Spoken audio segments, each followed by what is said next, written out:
One ఇవాళ వచ్చేసాం చైనాకి. ఎప్పటి నుంచో ప్లాన్ చేస్తున్న ట్రిప్ అనమాట. ఫైనలీ అయితే వచ్చేసాం. బీజింగ్‌లో ల్యాండ్ అయ్యాం ఫస్ట్ అయితే.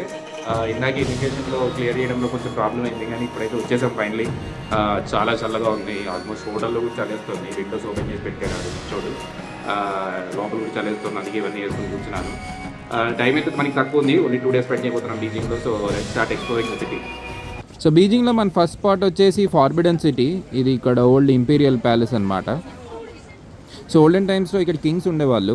వాళ్ళు లోకల్స్కి ఎంట్రీ ఇచ్చేవాళ్ళు కాదు ఈ ప్యాలెస్ గ్రౌండ్స్లోకి. సో అందుకే ఈ పేరు ఫార్బిడన్ అని వచ్చింది.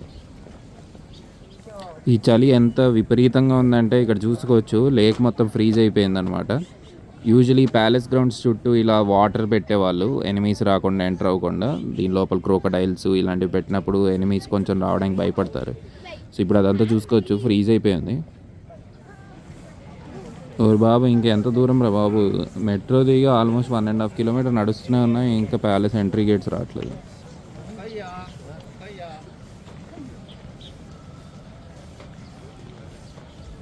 అమ్మో, ఎంట్రీ దగ్గర అయితే 45 మినిట్స్ పట్టేసింది. ఫైనలీ అయితే వచ్చేసాం. అదే మన ప్యాలెస్, అది వెళ్ళిపోయింది కదా, చూసుకోవచ్చు. అది మెయిన్ ఎంట్రీ అనమాట. పక్కన వచ్చేసి ఇంకా నీకు లెఫ్ట్ గేట్, రైట్ గేట్ ఒక్కొక్కటి ఉంటాయి, ఒక్కొక్క దానికి స్పెసిఫిక్ యూజ్. ఇప్పుడు లెఫ్ట్ గేట్ అయితే ఆర్మీ వాళ్ళే యూజ్ చేసేవాళ్ళు, రైట్ అయితే ఓన్లీ క్వీన్స్, ప్రిన్సెసెస్ యూజ్ చేసేవాళ్ళు, మెయిన్ ఒకటి ఎంపరర్ ఒకటి యూజ్ చేసేవాడు. ఇట్లా ఒక్కొక్క దానికి ఒక సిగ్నిఫికెన్స్ ఉంటుంది. ఇలా చదువుకుంటూ వెళ్తే 10 చెప్తారు అందరూ. ఇది చూసుకుంటే actually largest preserved royal complex in the world at the moment. చూసుకుంటే ఇది యాక్చువల్లీ సిటీ సెంటర్లో ఉంటుంది. ఆల్మోస్ట్ 1400 నుంచి 1900 వరకు centre of power in China. Almost 25 different emperors వచ్చి వెళ్ళారు in that span. So actually that's really something అనమాట. సో ఈ ప్యాలెస్ కాంప్లెక్స్లోనే వీళ్ళు గుడులు కూడా కట్టేసుకున్నారు. చాలా చాలా బాగున్నాయి లోపల ఐడల్స్ ఇవన్నీ కూడా చూసుకోవచ్చు. ఇక్కడ ఇలా స్పెసిఫిక్ కల్చర్ రిలేటెడ్, ఇప్పుడు ఇది బ్రాంజ్ వాట్స్ అని ఉంటాయి. ఇప్పుడు ఓల్డెన్ టైమ్స్లో ఇక్కడ వాటర్ స్టోర్ చేసుకుని యూజ్ చేసేవాళ్ళు సెరమనీస్కి. ఇవన్నీ కూడా ఇక్కడ పెట్టి ఉన్నాయి అన్నమాట. చాలా బాగా ప్రిజర్వ్ అయితే చేశారు, చూసుకోవచ్చు. ఇంట్రెస్టింగ్ పార్ట్ ఏంటంటే ఈ కమ్యూనిస్ట్ రెవల్యూషన్ అంతా against all of this dynasties. ఇవన్నీ మరి అంత ఫైట్ చేసి తెచ్చుకున్నప్పుడు ఇవన్నీ ఎందుకు ప్రిజర్వ్ చేస్తున్నారు నాకైతే తెలియదు.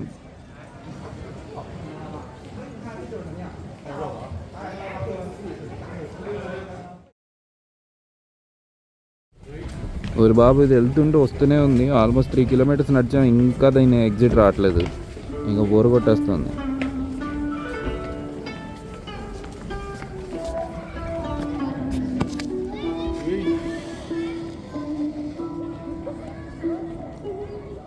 వచ్చేసామరా బాబు, ఆల్మోస్ట్ 4.5 కిలోమీటర్స్ నడుచుకుంటూ వచ్చాం ఇటు సైడ్కి.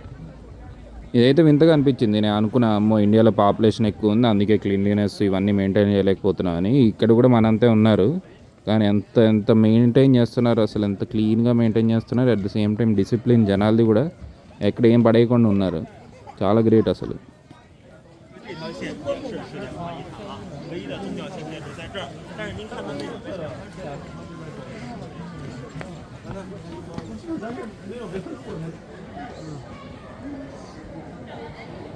ఎవరు బాబు పిచ్చెక్కిస్తున్నారు. ఇందాక ఎగ్జిట్ గేట్ అనుకున్నాను, అది దాటి 1 కిలోమీటర్ వస్తే ఇంకో ఎగ్జిట్ గేట్ వచ్చింది. ఇదే యాక్చువల్ ఎగ్జిట్ గేట్ అంట. ఇచ్చి on the northern side of the palace మీకు ఎగ్జిట్ ఉంటుంది. ఆ ఎగ్జిట్ క్రాస్ చేయగానే మేము వచ్చేసాము జింగ్షాన్ పార్క్కి. జింగ్షాన్ పార్క్ ఏమొస్తుందంటే ఒక కొండలా ఉంది. ఆ కొండ పైనుంచి ఫార్బిడన్ సిటీ ఓవరాల్ లేఅవుట్ అంతా కనబడేటట్టు వ్యూ పాయింట్ ఉంది. సో ఆ వ్యూ పాయింట్ కోసం మొత్తం ఇది వచ్చేసి 2U1 టికెట్.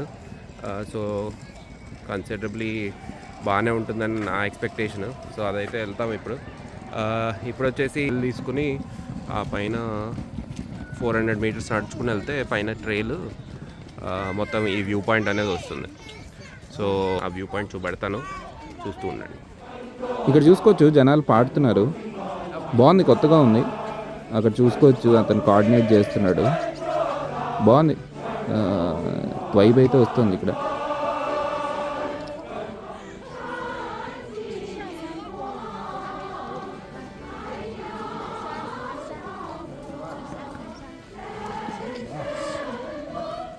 ఆయన ఎవరన్నా కింద అడిగితే అది అట్లా వెళ్తే వచ్చేస్తుంది అన్నాడు. ఇది ఎంత వెళ్ళినా రావట్లేదు, ఇంకా పిచ్చెక్కిస్తున్నారు మళ్ళీ. వచ్చేసాంరా బాబు. వ్యూ అయితే అదరగొట్టేసాడు, మామూలుగా లేదు. ఆ మూల నుంచి ఈ మూల దాకా నడుచుకుంటూ వచ్చామన్నమాట. చూసుకోవచ్చు ఎంత వాస్ట్గా ఉంది. యాక్చువల్ సిటీ సెంటర్లో ఉంది. వీళ్ళు ఎలా ప్రిజర్వ్ చేశారో చాలా గ్రేట్. యాక్చువల్ సిటీ సెంటర్లో ఇంత పెద్దది ప్రిజర్వ్ చేయడం చూసుకోవచ్చు. ఆ మూల అక్కడ కనబడుతున్న దాన్ని నుంచి ఎంటర్ అవుతే ఇక్కడ దాకా వచ్చాం అనమాట.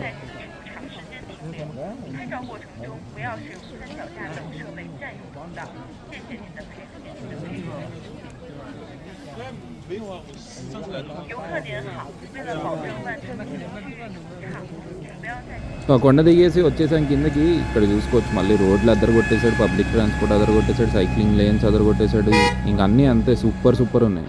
సో జింగ్షన్ పార్క్ నుంచి ఆ టాప్ వ్యూ అనేది ఎంజాయ్ చేశాక మేము వచ్చేసాము ఇప్పుడు ఒలింపిక్ పార్క్కి. సో ఆబ్వియస్లీ మనకు తెలిసిందే 2008లో బీజింగ్ ఒలింపిక్స్ హోస్ట్ చేసింది, అలానే 2022లో వింటర్ ఒలింపిక్స్ కూడా హోస్ట్ చేసింది. ఆబ్వియస్లీ 2008 ఒలింపిక్స్ అయితే నాకు ఒక వండర్ఫుల్ మెమరీ అనమాట. అంటే ఇనీషియలీ స్టార్టింగ్ ఒలింపిక్స్ అనేది నాకు అప్పుడే పరిచయం అయింది. సో ఇప్పుడైతే ఆ స్టేడియం దగ్గర వచ్చేసాం. ముందు చూసుకుంటే ఆ మెయిన్ స్టేడియం అనమాట. ఒలింపిక్ సెరమనీ అన్నీ ఇక్కడే అయ్యాయి అనమాట. సో అది చూసుకుంటే కొంచెం బర్డ్స్ నెస్ట్ లాగా రిసెంబులెన్స్ ఉంటుంది కాబట్టి దాని బర్డ్స్ నెస్ట్ అని కూడా నిక్ నేమ్ ఉంటుంది. దానికి రైట్ ఆపోజిట్గా మనకి ఆక్వాటిక్ సెంటర్ ఉంటుంది. సో ఇదేంటంటే బేసిక్లీ బబుల్స్ని స్టాక్ చేసి ఒక బిల్డింగ్ కట్టినట్టు ఉంది. సో దాన్ని వాటర్ క్యూబ్ అని కూడా అంటారు. సో ఈ ఏరియా మొత్తం ఒలింపిక్ పార్క్ అని ఉంటుంది. ముందు వెళ్తే Olympic sports centre, Olympic village, బేసిక్గా అకామిడేషన్ అని మిగతా స్పోర్ట్స్ అన్నిటికీ ఫెసిలిటీస్ ఇవన్నీ అక్కడ ఉంటాయి. సో ఇప్పుడు మేము జింగ్షన్ పార్క్లో ఆల్మోస్ట్ సన్సెట్ ఎప్పుడైందంటే 4:30 అయింది, ఇప్పుడు ఆల్మోస్ట్ 5:30 అయింది. సో మీరు చూసుకోవచ్చు darkness all around. This is basically ఏమవుతుందంటే వింటర్లో ఎర్త్స్ రొటేషన్ వల్ల ఇక్కడ 9 hours ఆఫ్ సన్లైటే ఉంటుంది. సో 7:30కి ఎప్పుడో సన్ రైజ్ అవుతుంది, 4:30కి అరౌండ్ సెట్ అవుతుంది. సో వింటర్లో ఇది ప్రాబ్లం ఉంటుంది వీళ్ళకి. కానీ సమ్మర్లో మరి at the same time 14 hours of sunshine enjoy చేస్తారు. సో ప్రాబ్లీ 5కి అరౌండ్ సన్ రైజ్ అయ్యి 7కి సన్సెట్ అవుతుంది అనమాట. సో బీజింగ్ అయితే ఇట్లా ఉంది. ఫస్ట్ ఇంప్రెషన్ వచ్చేసి కొంచెం ఎందుకో డెడ్ సిటీ లాగా అనిపించింది. Not a great experience at the immigration as well. Plus జపాన్తో కంపేర్ చేసుకుంటే జపాన్ మాకు ఎంట్రీ అయినప్పటి నుంచి చాలా లైవ్లీగా అనిపించింది. ఇక్కడేమో అందరూ మరీ పద్ధతిగా, ఆబ్వియస్లీ వింటర్ కాబట్టి అంత యాక్టివ్గా తిరగట్లేదు. సో ఆబ్వియస్లీ ఆ ఇష్యూస్ అయితే ఉన్నాయి. కానీ ఇప్పుడు జింగ్షన్ పార్క్ ఆ ఏరియా మొత్తం చాలా లైవ్లీగా అందరూ ఎంజాయ్ చేస్తున్నారు. ప్లస్ ఇంటర్నేషనల్ టూరిస్ట్ అయితే చాలా తక్కువ. అసలు ఇండియన్స్ అయితే అసలు కనబడట్లేదు. జపాన్లో అట్లీస్ట్ వెళ్ళినప్పుడు మేము కొంతమంది నేను చూసాం, కానీ ఇక్కడైతే ఎవరు లేరు. Almost all places are like populated with local Chinese tourist. And వాళ్ళైతే క్రేజీ టూరిజం చేస్తున్నారు. అంటే మరి ఇప్పుడు ఫార్బిడెన్ సిటీ అనేది ఎవ్రీ డే 40,000 పీపుల్కి మాత్రమే అలౌడ్ ఉంటుంది. ఇప్పుడు ఇంత పీక్ వింటర్లో కూడా 40,000 టికెట్స్ సెల్ చేయగలుగుతున్నారంటే ఇట్స్ అ క్రేజీ థింగ్ అనమాట. సో లోకల్ టూరిజం అనేది వెరీ పాపులర్. అలా నడుచుకుంటూ స్టేడియం దగ్గరికి అయితే వచ్చేసాము. ఈ స్టేడియం చూడగానే నాకు ఒకటే మెమరీ, అది బీజింగ్ ఓపెనింగ్ సెరమనీలో 1000 డ్రమ్మర్స్ ఒకటేసారి సింక్లో డ్రమ్స్ కొడతారు. ఇప్పటిదాకా మెమరీ ఉంటుంది. ఇక్కడ పెడతాను కూడా, వీడియో చూడండి. అదైతే అసలు మెమరబుల్ పర్ఫార్మెన్స్. ఇదంతా చూస్తుంటే అదే గుర్తొస్తుంది.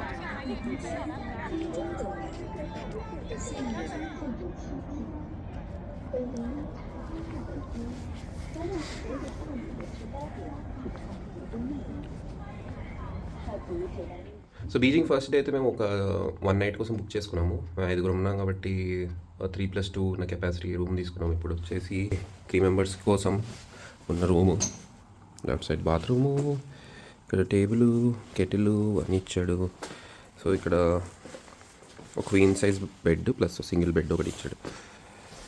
రాత్రి అయితే ఈ విండో వ్యూ బాగుంది, కానీ ఈ వ్యూ నుంచి సో ఇది చాలా చల్లగా అయిపోయింది అనమాట. ఆ చలిగాలి కూడా లోపలికి వచ్చేసింది. హీటింగ్ సిస్టమ్ అంత సో రాత్రి అయితే బాగా చలిలో పడుకున్నాం. కానీ నిద్ర అయితే బాగా వచ్చింది. బాగా టైర్డ్ అయిపోయాం అందరం, అందుకే నిద్ర వచ్చింది. కానీ మామూలుగా ఉండుంటే ఆ కోల్డ్కి నిద్ర వచ్చేది కాదేమో. Good morning from Beijing. First day అయితే కంప్లీట్ చేసుకుని సెకండ్ డేలోకి ఎంటర్ అయ్యాం. ఇవాళ ఎక్స్ప్లోర్ చేస్తున్నాము great wall of China. Let's go. Another amazing thing about China చూసుకోవచ్చు, ఇది సిటీ సెంటర్లో ఉన్న రైల్వే స్టేషను. ఈ బడలింగ్ గ్రేట్ వాల్ అనే ప్లేస్కి వెళ్ళబోతున్నాము. సో యూజువల్గా బడ్లింగ్ గ్రేట్ వాల్ అనేది చాలా ఇంపార్టెంట్ టూరిస్ట్ అట్రాక్షన్. సో ఏం చేస్తాడు, రెండింటి మధ్యలో హై స్పీడ్ ట్రైన్ పెట్టేశాడు. ఆల్మోస్ట్ 60 కిలోమీటర్స్ 15 మినిట్స్లో కవర్ చేసేస్తాడు. So very very convenient to get to this place. As a tourist నాకు కన్వీనియన్స్ కావాలి. ఇప్పుడు మళ్ళీ నా ఫ్రస్ట్రేషన్ లెట్అవుట్ చేస్తాను. ఇండియాలో కూడా చాలా స్కోప్ ఉంది ఇవన్నీ చేయడానికి, కానీ కొన్ని ప్లేసెస్ చేస్తారు, కానీ అట్లీస్ట్ ఈ లెవెల్కి రావాలంటే అట్లీస్ట్ 50 ఇయర్స్ పడుతుంది. మన 50 ఇయర్స్ కవర్ చేస్తే వీళ్ళు ఇంకెక్కడికి వెళ్ళిపోతారో అన్న భయం నాకు. వీళ్ళు మన పొలిటీషియన్స్ వీళ్ళందరూ వెళ్ళి చూసొస్తూ ఉంటారు కదా, ఒక్కడికి చేయాలనిపిది ఎందుకో నాకు తెలియదు. ఎంతమంది ఎన్ని కంట్రీలకు వెళ్తారు, ఒక్క చోట కూడా ఇలా చేయాలనిపిదా? ఇక్కడ చూసుకోవచ్చు, ట్రైన్లో అడ్వర్టైజ్మెంట్ చేయడానికి ఒక PSU కంపెనీ ఉంది, ఒక గవర్నమెంట్ కంపెనీ. ఇది ఇంకో వింత.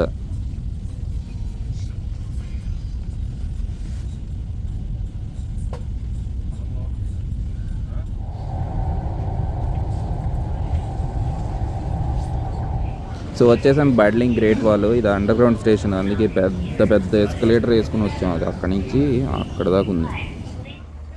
ఇక్కడ చూసుకోవచ్చు, అక్కడ రైట్ సైడ్ రైల్వే స్టేషను, అక్కడ నుంచి 200 మీటర్స్ నడిస్తే కేబుల్ కార్ స్టేషన్ వచ్చేస్తుంది. ఇక్కడ లెఫ్ట్ సైడ్ చూసుకోవచ్చు. ఎందుకురా అంత ఆశ్చర్యం, ఇది నార్మలే కదా, కామన్ సెన్సే కదా అంటే నేను ఒకటే క్వశ్చన్ అడుగుతాను, మన దగ్గర ఎందుకు లేదు?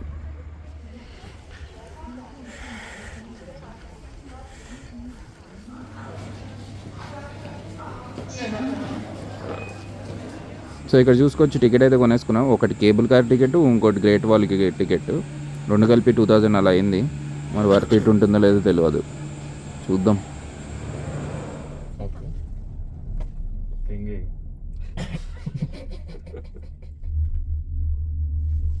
అదిగోండి అక్కడ ఉంది గ్రేట్ వాల్. జనాలు ఎక్కుతున్నారు చూడండి. ఫైనలీ వచ్చేసాం గ్రేట్ వాల్ ఆఫ్ చైనా. ఇక్కడ నుంచి చూసుకోవచ్చు, అక్కడ దాకా ఉంది. మళ్ళీ అదరగొట్టేశాడు. వీడికి అలవాటు అయిపోయింది అదరగొట్టడం. ఇక్కడైతే కొంచెంసేపు ఎక్స్ప్లోర్ చేద్దాం పదండి. ఇక్కడ అంకుల్ పరిచయం అయ్యారు. ఆయనకు నా భాష రాదు, నాకు ఆయన భాష రాదు, కానీ ఫోటో కావాలన్నాడు. అది ఒకటే ముక్క అర్థమైంది నాకు.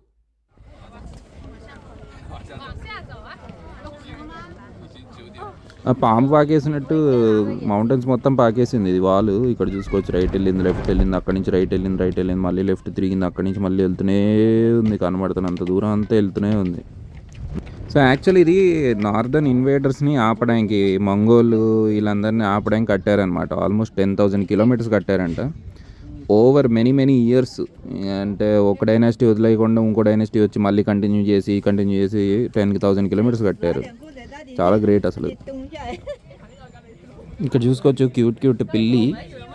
ఇక్కడ మళ్ళీ వ్యూ చూసుకుంటే ఇదంతా దాటుకుని రైట్ సైడ్ నుంచి ఆ లెఫ్ట్కి వెళ్ళి ఆ లెఫ్ట్ దానికి వెళ్దామని ప్లాను. చూద్దాం. ఓరి బాబు, అనుకున్న ప్లాన్ ఏదో తేడాగా ఉండేటట్టుంది. ఇదేంటి, ఇదంతా ఎక్కాలి, మళ్ళీ దిగాలి, మళ్ళీ ఎక్కాలి, ఏంది ఇది? అది అక్కడ ఉంది. పోన్లేండి, ఒకసారి వస్తాంగా. ఓరి బాబు, మళ్ళీ దింపుతున్నాడు, మళ్ళీ ఎక్కిస్తున్నాడు. మా బాయ్స్ ఎక్కడ ఉన్నారు, ఏం చేస్తున్నారు చూడాలి ఒకసారి. ఇక్కడ హెలికాప్టర్ రైడ్ కూడా ఉంటుంది కదా, అక్కడ పైన చూసుకోవచ్చు. హెలికాప్టర్ నుంచి మొత్తం గ్రేట్ వాల్ చూడడానికి ట్రిప్స్ కూడా ఉంటాయి. మళ్ళీ ఇలానే కొంతమంది పరిచయం అయ్యారు. వీళ్ళకి ఏంటంటే ఇండియా అంటే కొత్తగా చూస్తారనమాట, ఎందుకంటే ఎక్కువ మంది కనబడరు కదా ఇండియన్స్ ఇక్కడ. సో దానివల్ల వాళ్ళు కొంచెం వెల్కమింగ్గానే ఉంటారు. సో ఈ ఇష్యూస్ అవుతున్నట్టు ఇవి కూడా అవేర్నెస్ ఉండకపోవచ్చు, ఎందుకంటే మీడియా కొంచెం కంట్రోల్లో ఉండడం వల్ల ఈ అవేర్నెస్ కూడా ఉండకపోవచ్చు. అందుకే వెరీ వెల్కమింగ్, గుడ్ పీపుల్, బాగానే చూస్తారు, అంటే ఎనిమీస్ అన్నట్టు చూడరు.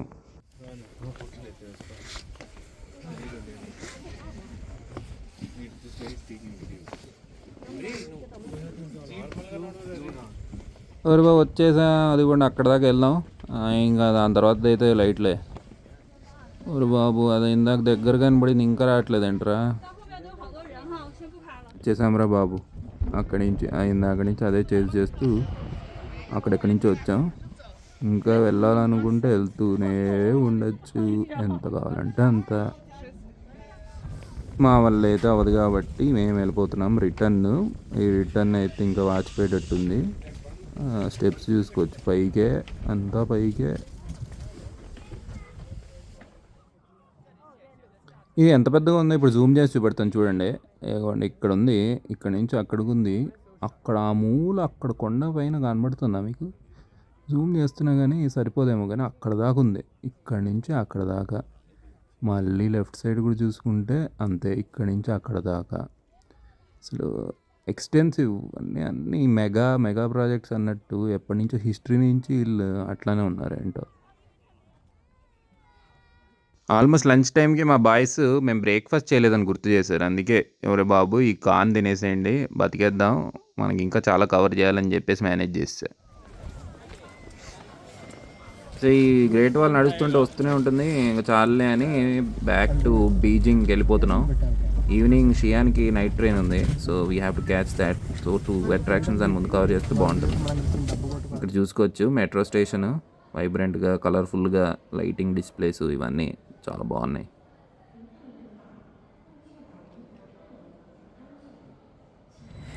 సో వచ్చేసాం లామా టెంపుల్కి. లామా టెంపుల్ యాక్చువల్లీ టిబెటన్ బుద్ధిజంకి మెయిన్ టెంపుల్ అనమాట, బీజింగ్లో ఉంటుంది. చూద్దాం ఎలా ఉంటుందో లోపల. సో ఈ బుద్ధిస్ట్ టెంపుల్స్ ఎంటర్ అవుతుంటేనే కొంచెం వైబ్ వచ్చేస్తుంది.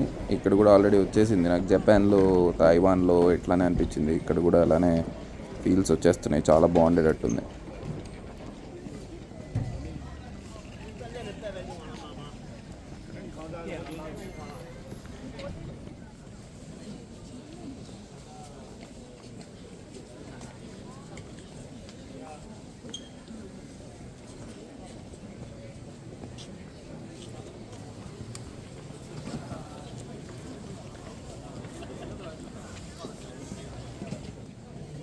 ఒక ఇంట్రెస్టింగ్ థింగ్ చూసుకోవచ్చు ఇక్కడ, మీరు లోకల్ డ్రెస్ వేసుకుని చాలామంది ఉంటారు. నిన్న ఫార్బిడెన్ సిటీలో కూడా చూశాను నేను, చాలామంది ఇక్కడ ఫోటోషూట్స్ కానీ లేకపోతే మరి ఏదో సెరమనీ అటెండ్ కావడానికి ఏమో కానీ లోకల్ డ్రెస్ వేసుకుని చాలామంది తిరుగుతున్నారు. అంటే ఫారినర్స్ ఇండియాకి వచ్చినప్పుడు మన చీరలు చూసి కూడా అట్లానే అనుకుంటారేమో, కానీ ఇదైతే నాకు ఇంట్రెస్టింగ్ అనిపించింది. ఇంకో ఇంట్రెస్టింగ్ థింగ్, ఇక్కడ టెంపుల్స్లో ఇన్సెన్స్ స్టిక్స్, అవే అగరబత్తీలు ఫ్రీగా ఇస్తారనమాట. సో ఎవరైనా తీసేసుకుని ఇక్కడ వెలిగించుకుని అక్కడ ఆఫర్ చేయొచ్చు. ఇక్కడ ఈవిడ ఇంట్లో పూజ చేసుకోవడానికి తీసుకెళ్తుందేమో, ఆ రెడ్ డబ్బాలో పెట్టుకుంటున్నారు, చూడొచ్చు మీరు. సో ఇక్కడ చూసుకోవచ్చు వీళ్ళ ట్రెడిషన్లో అలా నీల్ డౌన్ చేయడానికి ఒక కుషన్ లాంటిది ఉంటుంది, దానిపైన నీల్ డౌన్ చేసి బో డౌన్ చేస్తారు. అట్ ద సేమ్ టైం వీళ్ళు లెఫ్ట్ సైడ్ తిరిగి బో డౌన్ చేసి మళ్ళీ బ్యాక్ సైడ్ తిరిగి బో డౌన్ చేసి అన్ని ఆల్ 4 డైరెక్షన్స్లో బో డౌన్ చేసి దండం పెట్టుకుంటారు. సో అది కూడా ఒక ఇంట్రెస్టింగ్ ట్రెడిషన్ ఉంది ఇక్కడ.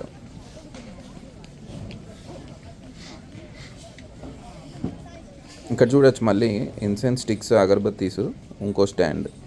సో ఎక్కువ క్రౌడ్ అవ్వకుండా మల్టిపుల్ ప్లేసెస్లో ఇలా పెట్టారు.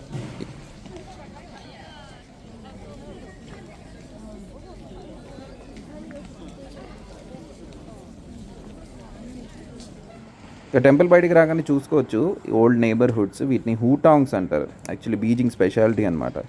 ఈ పెద్ద బిల్డింగ్స్ రావడం వల్ల ఇవన్నీ ఎక్స్టింక్ట్ అయిపోతాయేమో అని గవర్నమెంట్ వీటిని ప్రిజర్వ్ చేసి ఉంచుతుంది. చాలా tough and somehow they doing it. చూసుకోవచ్చు వీల్ చైర్ యాక్సెస్ కోసం ఇక్కడ రైలింగ్కి ఇలా గేర్ సిస్టమ్ పెట్టేసి ఆ పైనుంచి కిందకి రావడానికి సిస్టమ్ పెట్టారు. కానీ స్మాల్ థింగ్స్ చేయాలనుకుంటే చేయొచ్చు, కానీ చెయ్యరు మన దగ్గర కూడా. దాని తర్వాత మేము వెళ్ళాము టియానన్మెన్ స్క్వేర్. ఇలా మెట్రో బయటికి రాగానే ఒక 100 సెక్యూరిటీ గార్డ్స్ ఉన్నారు, పిచ్చ సెక్యూరిటీ అనమాట. మాకు పడిపోయింది, ఎందుకు లాక్ చేసి రిస్క్ చేయడం అని వదిలేసి ఫోటో తీసుకుని వచ్చేసారు.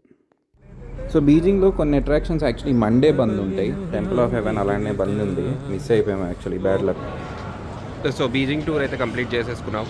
ఇప్పుడు వచ్చేసాం రైల్వే స్టేషన్కి. ఇక్కడి నుంచి వెళ్తాము మనం షియాన్ అనేది సిల్క్ రోడ్ సిటీ, చాలా ఓల్డ్ సిటీ, ఏన్షియంట్ సిటీ, చాలా రోజులు చైనా క్యాపిటల్గా కూడా ఉంది. సో ఇప్పుడైతే మనం అక్కడికి నైట్ ట్రైన్ వేసుకుని వెళ్తున్నాం. మనం చూసుకుంటే ఇక్కడ ఉన్న రైల్వే స్టేషన్స్ కూడా ఇట్లా చెక్ ఇన్ గేటు, దాని తర్వాత ప్లాట్ఫామ్ సపరేటు, వెయిటింగ్ రూమ్స్ ఇవన్నీ ఉంటాయి అన్నమాట. ఈ స్టేషన్ అయితే ఆల్మోస్ట్ 20 డిఫరెంట్ ప్లాట్ఫామ్స్ ఉన్నాయి. దాని అటాచ్డ్ మెట్రో స్టేషన్ ఉంది, attach suburban railways which is like మన ఎంఎంటీఎస్ టైపు, అవి కూడా ఉన్నాయి. చాలా చాలా పెద్ద కాంప్లెక్స్ అనమాట. చూసి ఇంప్రెస్ అయితే అయిపోయాను. ప్లస్ ఇప్పుడు షియాన్ కోసం కూడా ఎక్సైటెడ్. యాక్చువల్గా షియాన్ కొంచెం టైర్ 2 సిటీ టైపు అయినా వాళ్ళు కూడా బాగానే డెవలప్మెంట్ ఉంది. సో అక్కడికి వెళ్ళి ఎక్స్ప్లోర్ చేద్దాం. ఇక్కడ చూసుకోవచ్చు ఫ్లైట్కి బోర్డు పెట్టినట్టు ఇక్కడ ట్రైన్స్కి బోర్డు. ఇక్కడ మళ్ళీ గేట్ చూడొచ్చు మీరు. ఓన్లీ టికెట్ ఉన్న వాళ్ళకి ఎంట్రీ ఉంటుంది అనమాట ప్లాట్ఫామ్కి. సో ప్రతి వాడిని ప్లాట్ఫామ్ పైకి అలౌ చేయకుండా ఇలా వెయిటింగ్ రూమ్స్ పెడతారు. సో బేసిక్లీ మీ ప్లాట్ఫామ్ పైన ఇంకో ఫ్లోర్ వేస్తే అక్కడ వీళ్ళు వెయిటింగ్ ఏరియాలు పెట్టేసుకుని గేట్స్ పెట్టేసుకుంటారు. సో ప్లాట్ఫామ్ పైన ఎవడు పడితే వాడిని అలౌ చేయరు. ఇక్కడ అంతా వెయిటింగ్ ఏరియా, జనాలు వెయిట్ చేస్తున్నారు. ఇక్కడ 2-3 ప్లాట్ఫామ్కి ఎంట్రీ ఈ వెయిటింగ్ రూమ్ నుంచి ఉంటుంది. ఇక్కడ చూసుకోవచ్చు ప్లాట్ఫామ్, ఓన్లీ టికెట్ ఉన్న వాళ్ళకి ఎంట్రీ. అందుకే ఎంత నీట్గా ఉన్నాయో, అంత క్లీన్గా, పద్ధతిగా. సో ఈ పైన చూసుకుంటే పైన ఫ్లోర్ నుంచి ఎంట్రెన్సెస్ ఉంటాయి అందరికీ. అదంతా స్ట్రక్చర్ కట్టేశాడు. ఇక్కడ చూసుకోవచ్చు అక్కడ మూల దాకా ప్లాట్ఫామ్స్ ఉన్నాయి. ఫస్ట్ ట్రైన్ లోపలికి అయితే వచ్చేసాము. ఇది వాష్రూమ్ టూరు. ఇవి వాష్ బేసిన్స్, దాని ముందే ఇది మన టాయిలెట్, ఇండియన్ స్టైల్. చూసుకోవచ్చు అంత నీట్ టైడీ. మరి బాబు డోర్ పట్టేటట్లేదు. మళ్ళీ చూసుకుంటే ప్రతి కోచ్లో water filter, hot water, cold water అవి కూడా వస్తుంటాయి. ప్రతి కోచ్కి ఒక అటెండెంట్ ఉంటాడు, ఆడికి రూమ్ ఉంటుంది. ఇది మన 3rd AC అన్నమాట. 3 బర్త్స్ ఉంటాయి. అదిగో అక్కడ మా దోస్తుగాడు ఉన్నాడు, అదే మా బర్తులు. చూద్దాం ఒకసారి అక్కడికి వెళ్ళి. సో ఇవే మా బర్త్లు అనమాట. Again neat and very clean. So ఈ వీడియో అయితే ఇక్కడ ఎండ్ చేసేస్తాను. నెక్స్ట్ వీడియోలో మనం షియాన్ టూర్ స్టార్ట్ చేద్దాం.